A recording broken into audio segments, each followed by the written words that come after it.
Good morning, everyone.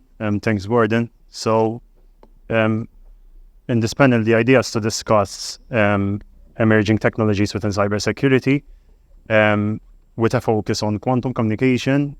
We'll start with it will be a short discussion, which will be followed by a Q&A session. So if you guys have any questions, just let us know towards the end of the discussion. So I will start by introducing the panel today. So we have engineer Andrew Farrugia. He's the head of marketing and solutions at Umnai, an explainable AI startup based in Malta. He has a background in engineering and AI, and in his role Andrew acts as a bridge between R&D and the market. He defines products, running projects, supporting customers, and communicating the value of Umnai's technology to everyone.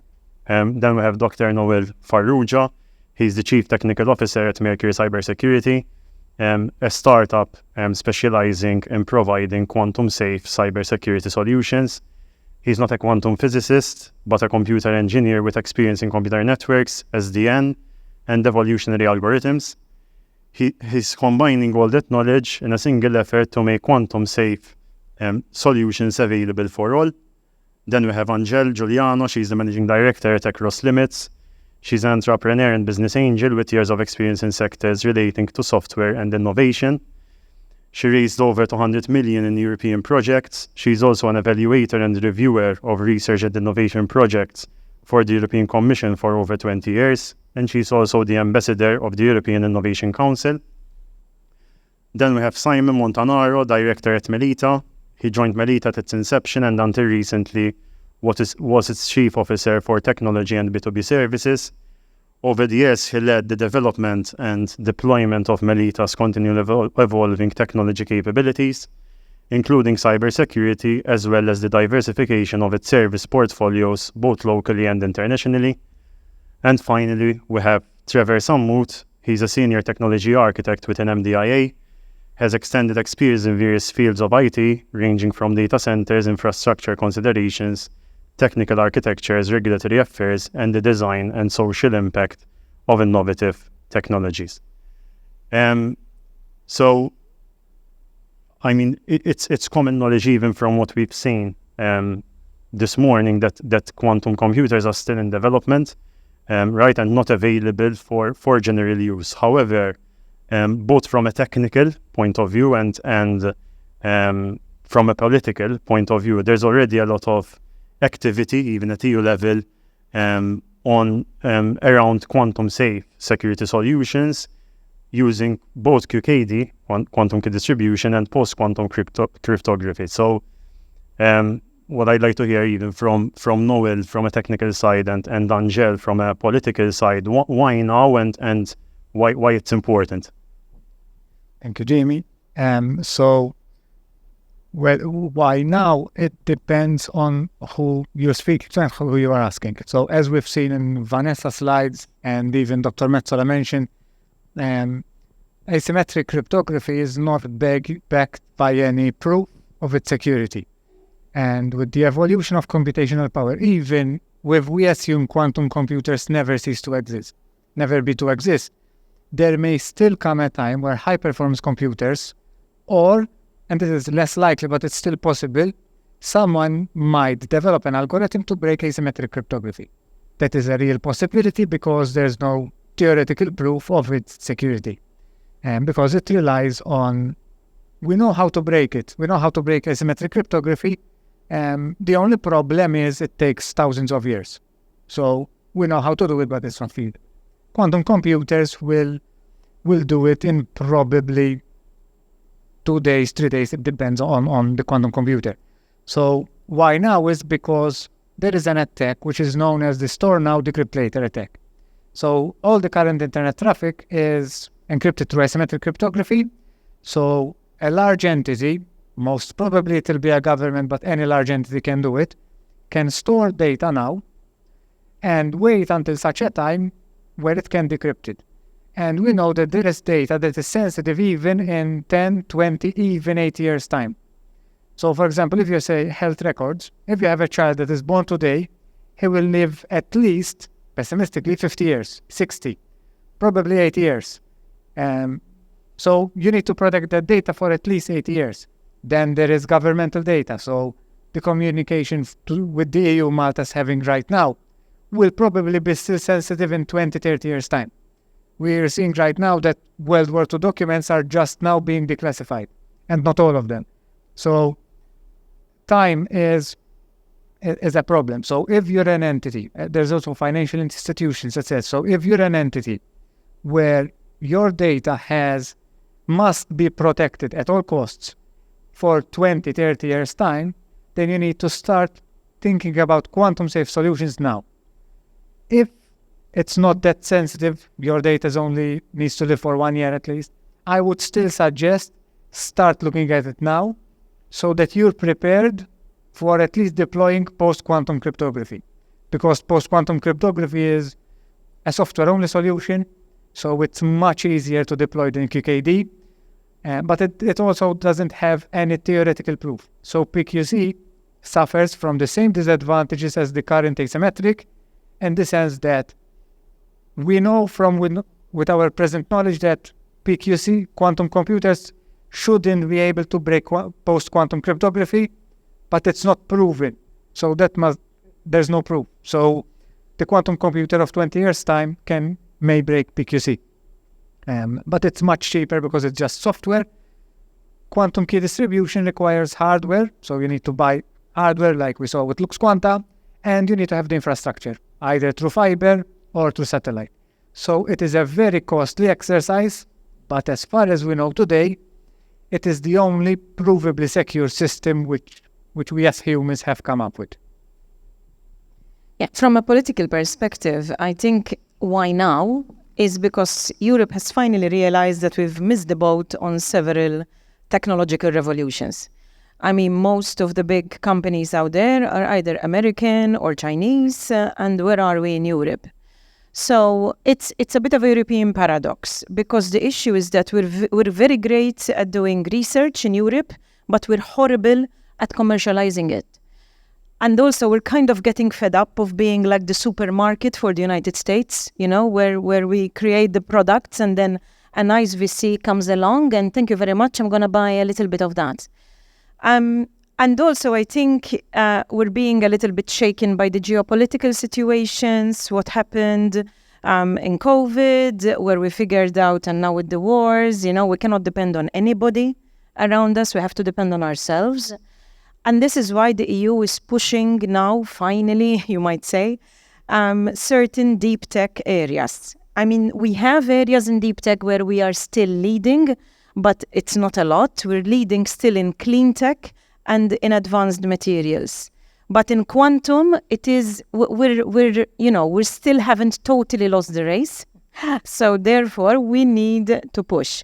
And this is why there are things like, for example, there was a big push under the Swedish presidency in June for let's invest more in these deep tech technologies like quantum or fusion, for example, where we are still at the beginning.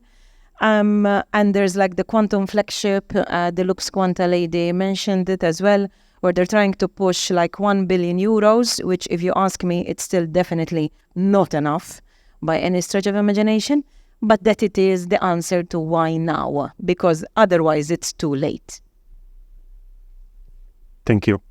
Like cybersecurity, there's even AI, which is a hot topic right now. And it's interesting to know what role does AI play in cybersecurity, and maybe Andrew, you can even talk a bit about how it is being used in Prism. Given that Umnai is part of Prism as well. So. Yeah, thanks, Jamie. Cybersecurity is ideally suited for the application of AI. It has the three main traits that you need to deploy AI successfully. You have complex problems that can be solved through pattern matching. You have a need for speed at scale. And you have lots of data with which to train your algorithms with. Now, AI is very good at learning and matching patterns, and consequently also at finding anomalies, so stuff that does not fit in within the patterns. So this makes it ideal when you're talking about something like threat detection, for example, and we're seeing AI being deployed in threat detection. Once you've identified a threat, we're also seeing AI being used to recommend and sometimes even automate courses of action to contain or at least mitigate the harm from a cybersecurity threat. And like in all the other industries, we're seeing AI being used to gain operational efficiencies. So the automation of routine tasks like scanning for vulnerabilities. Now, one of the biggest problems that AI is facing right now is called the black box problem. And this is because most of the modern algorithms are so complex and nonlinear that it is impossible to understand exactly how they are working and how they are building a prediction up from their inputs. This means that, ironically enough, they can be unpredictable, they are not robust, and we cannot completely trust the predictions that are coming out of them. Now, at Umnai, we've developed a new type of algorithm that are called explainable neural nets, and these are white boxes. They are transparent, they are reliable, and they give you precise, detailed explanations for every prediction in real time. This means that now you can look inside the algorithm. You can see, you can test, you can qualify, you can prove compliance. You can look at the patterns and learn from them and build a better system by understanding your data through your models.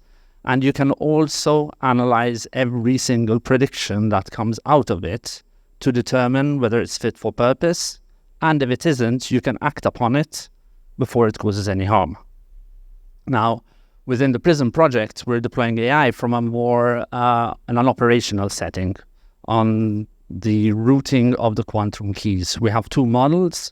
The first one is predicting the demand for quantum keys throughout the network to ensure that every single node has sufficient keys to operate. And the second model is building on the first model to optimize and determine the optimal routing for these keys throughout the network. And the aim over here is to leverage AI to maximize the efficiencies and utilization of the network in a manner that can scale with the network as it grows. Thank you, Andrew. So with these technologies like QKD, or emerging technologies are always coming up to provide sufficient kind of level of security. From your experience, maybe Simon from the private sector and even Trevor from the public sector, how should organizations consider such technologies and decide how to adopt them to safeguard both their critical data and even their infrastructure? Thank you, Jamie. Good morning, everyone. So I think the title it's explaining it. It's cybersecurity. Quantum is a very exciting part of that, but it's one part.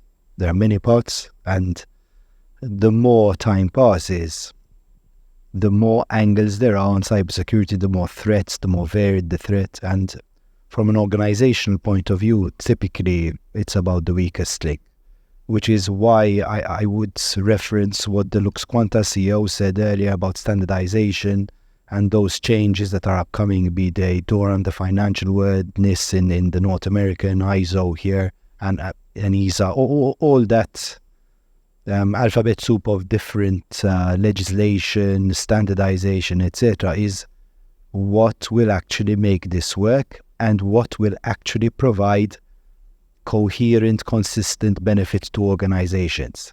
Simply encrypting a point-to-point link on its own will not give a commercial benefit. It might, to an institution, provide surety, but in terms of very widespread deployments, internet spread deployments, as Angele was pointing out earlier for the EU, it's a broader scope than that.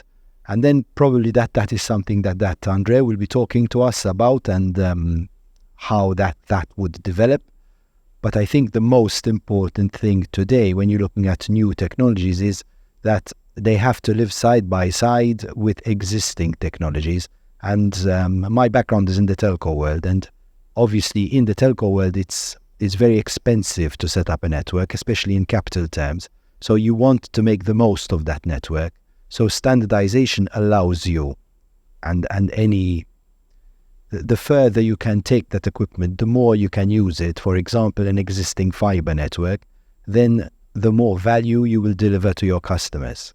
And in return, the more value you would have to solutions that can facilitate that. So I think that's how I would, Jamie, say the private world or the private sector looks at that kind of development in as close as I can to the quantum side. There are obviously other developments in cybersecurity, but referencing that one. Thanks, Amy. If I can add, Jamie, from a public sector point of view, first of all, thank you for the invitation. It's nice to be here and continue learning about this quantum technologies applied in different scenarios. As the great Dr. Carl Sagan says, extraordinary claims require extraordinary evidence. And this is, at the same time, one of the reasons that this subject still keeps me excited and wanting to know more, because the evidence is actually there. And that's a very good thing. Now, from the evidence and the testing and the development, as Simon says, of standards, where then that can take you to commercialization, possibilities, and then there's the next step of adopting whatever is available on the market. Then these are steps that needs to be looked at and developed as time goes by, and as the develop, what we say is, as the technology itself becomes more mature, right? I think what we're seeing now are very exciting fronts, and we should continue pursuing, as my colleague here said as well, in terms of the European Union and from a political standpoint, the interest is there, it should be there, and I would argue that more investment needs to be made in order not to win the race, as usually happens in the European fora. Most unfortunately, it would be a grand disappointment, given that I think Europe is quite advanced at what we're doing at the moment. From a government standpoint, of course, when things are very, very mature, we normally see and see how we can adopt. But again, the word government, like the word cybersecurity, is a huge word. It's the definition is all enormous, right? So if I already see a lot of potential military applications, for example, as it was discussed in this panel as well, data. There is the actual activity happening of collecting encrypted data, store now, so we can have the possibility maybe to decrypt later and see what the secrets were. And that, of course, is of grand concern to any government, not only from a political point of view, but also from a national security point of view. Thanks, Trevor. So through PRISM and the other national QCI projects, as we've seen, the EU is investing a lot of money in such emerging technologies of quantum communication. For the people in here, both cybersecurity experts, business leaders, and possibly entrepreneurs that are working on such technologies, what else is the EU interested in funding when it comes to cybersecurity technology?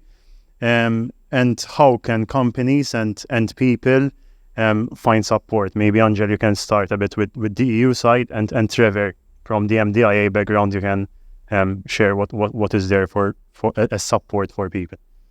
Yeah, no, definitely the EU is very much interested in different areas of cybersecurity. So, for example, you mentioned, for example, the threats, detecting the threats, and what-if scenarios. So we see a lot of funds going sort of in simulations of, imagine you have a port, you have an airport, and it's hacked. What happens, Can they end up, unfortunately, making, in a way, a terrorist attack just using that issue? So we see a lot of those type of projects. Then we see projects on like malware, viruses, and protecting both like large infrastructure, critical infrastructure from those, but also, the common people, the common businesses. If there's a virus, a ransomware, for example, and it stops normal businesses from operating, that's a problem for the GDP.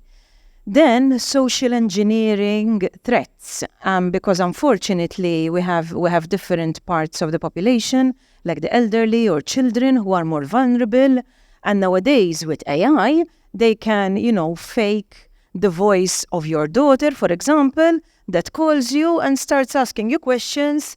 Ma, what is your password? All of these sort of things. And unfortunately, that is happening. So, we have, for example, in Europe, we have the Safer Internet Initiative, which is trying to, especially, for example, for children also who are naive. And I mean, okay, there are other people who are naive, not just children. But of course, this is an issue. The use of AI in cybersecurity, definitely. And something which Roberta Metsola mentioned is also the skills. The skills, not just the hard skills of, people at university or whatever, but skills throughout, skills in the business world, skills in the users, the general population. So over there, we have a whole cross-section of different EU funding projects like that. Now, you might tell me, but where do I start? How do I figure it out? Who can I link with that, is doing this because I want to set up a project? So I just want to give you 2 websites because if I give you more, you're not going to remember them. So one is for the businesses, and this is clustercollaboration.eu. So clustercollaboration.eu. And over here, they have a nice map search. You go in and you put in, for example, cybersecurity or quantum. And it gives you the different business clusters across all of Europe which are working in that. And then you can drill down and actually get to proper email addresses. For once, this is very big rarity in EU websites, that you can actually get a human email address that might link you. The other one is, of course, the famous funding and tenders portal, which is so horrible, I cannot even give you the URL. So just Google funding and tenders portal.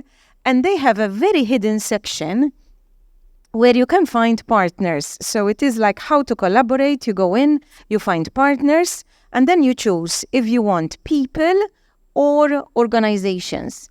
And if you go for people, for example, and then you write cybersecurity as a term, it will give you, I did it yesterday, over 1,000 different people who have registered on the website. So hint, hint, if you haven't done it, go and register.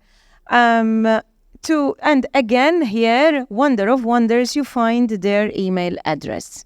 Okay, and for the businesses, you can still use this because it will tell you if those businesses have actually had EU-funded projects, and that is normally a sign that they know their way around this wonderful circus of the EU.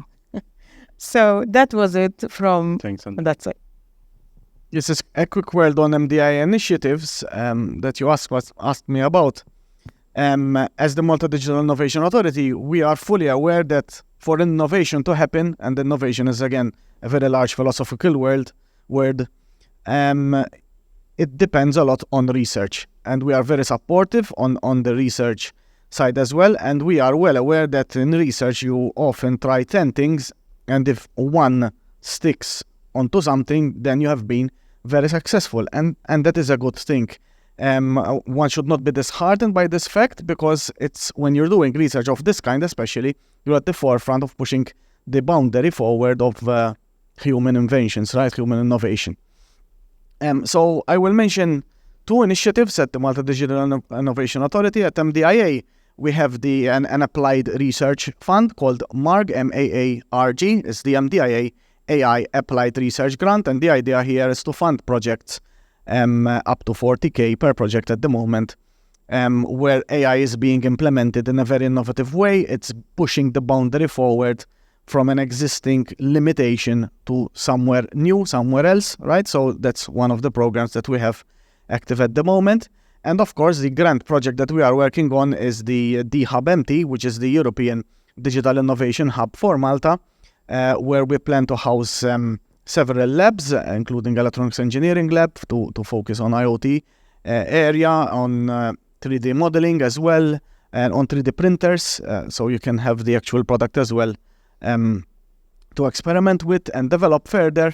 And of course, the availability of a high-performance computer for the use of data scientists, for the use of industry out there, to help startups develop further an invention that they might be working on, which is heavily data dependent, for example. I mean, here the audience is very well aware of what an HPC is able to do. So having something locally, being an island that we are, of course, the cloud, we will have cloud offerings as well, but the cloud is not always the solution, especially in these scenarios. And we are very well aware of that as well.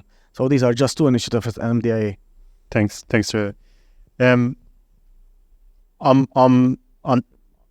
of you want to add something to that? I mean, it's so. If not, I'll open the floor to any questions. Is there anyone who wants to ask any questions to the people on the panel?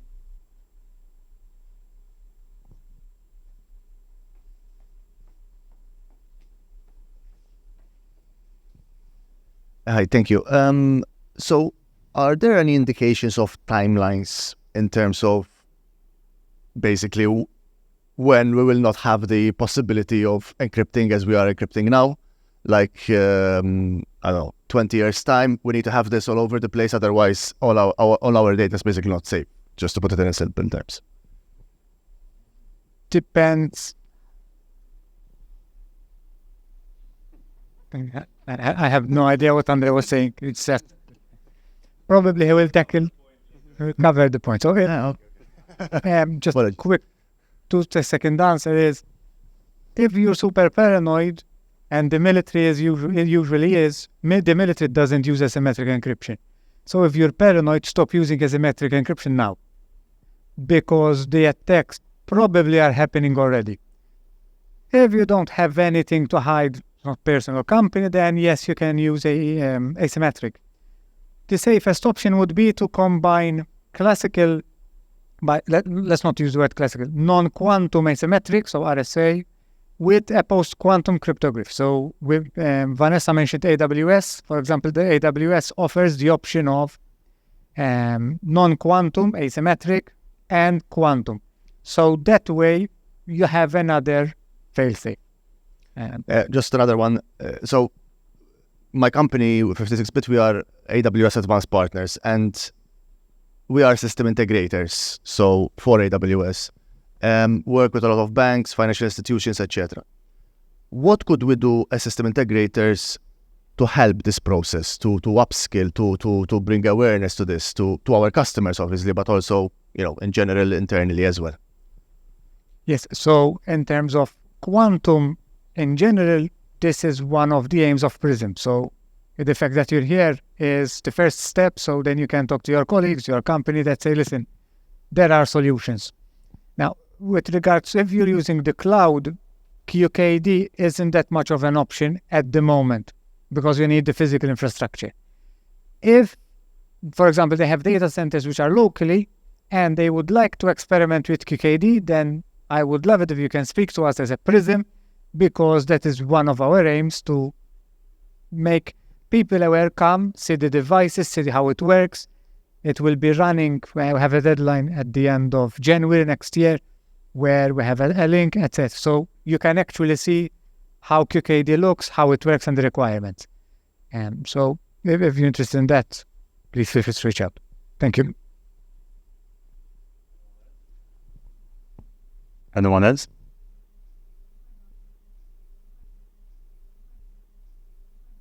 There you go. So clustercollaboration.eu.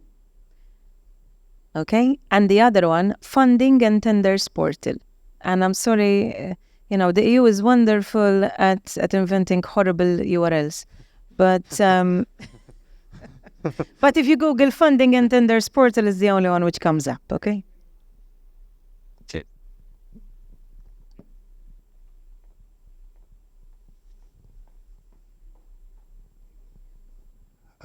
Thank you. I was at the NGI forum meeting last week in Brussels, and one of the things that was talked about there quite a bit was the necessity of open source software solutions for all of our technology goals. I'd be interested to know more about where open source sits in the context of quantum, and yeah, that's it. So it's very, very point. With regards to quantum key distribution. So I focus most on QKD because that's where we're mostly focused at. We are trying to push for open source, but it's a double-edged sword because this is the EU funding the project. If you're open sourcing it, you're giving it to everyone. And the EU doesn't want that. So that may be a problem. I have raised a point to maybe have an EU version control. Maybe, so it will be open source with an asterisk for the EU. But yes, in general, when it comes to cybersecurity, we want openness. And there's also a problem with QKD hardware. How are you certain that what they said they give you, they gave you? Unfortunately, at the moment, you cannot, because you have to trust them. But we're working very hard, both as Merqury and through Prism. Because, for example, Merqury, we just recently joined ETSI in order to push the standards. So the next best thing, instead of open source, because we're dealing with government and security, so open source is a bit of I don't want my secrets revealed. So the next best thing is standardization. So at least if you have standards on how the box is built, then you can have a separate certificate company that says, listen, this QKD box is certified by me that it does what it says. Is it as good as open source? Probably not. But I think it's the best we can get given the sensitivity of the issues. If I can add further, in terms of the open source initiatives, what we're seeing at the even European Commission side and on cybersecurity circles, there is this realization that we started from, it's open source, so I'm not going to get a lot of support, to, for the most robust applications that need deployment, especially worldwide, open source is just about unbeatable, because you can have as many testers you can have at your company, you can't beat the worldwide testing. Right, so if that spirit is maintained, and it usually is in cybersecurity circles and development circles, is when you have a product that is actually improving like no other company can normally match, or at a speed that is normally unmatched. So there is this stance to prefer open source solutions, and yes, for maximum transparency, it's like, we're discussing WhatsApp versus Signal, for example. If in the EU, and we all know how EU is pro the privacy preserving of individuals, for example, and in building a really trustless system where you're not trusting any claim that something is secure, then open source is always a solution, in my opinion.